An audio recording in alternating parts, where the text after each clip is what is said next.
dalam diskusi kita dan kelihatannya responnya cukup positif.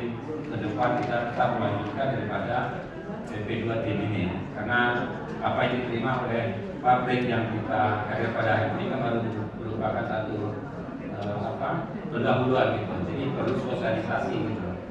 Jadi tugas daripada PP2T ke depannya itu bisa didistribusikan naskah akademi itu ke seluruh kabupaten kota supaya mereka bisa mempelajari sehingga kita mendapatkan input. Itu satu. Terus yang kedua, berhubungan dengan masalah nama daerah istimewa Minangkabau yang tadi juga disinggung tentang masalah bagaimana dengan mentawai dan segala macamnya gitu kan.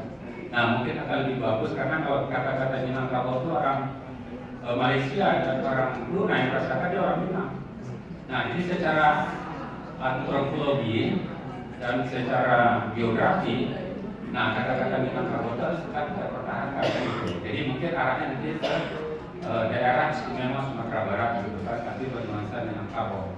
Saya kira demikian aja. Terima kasih. Assalamualaikum warahmatullahi wabarakatuh.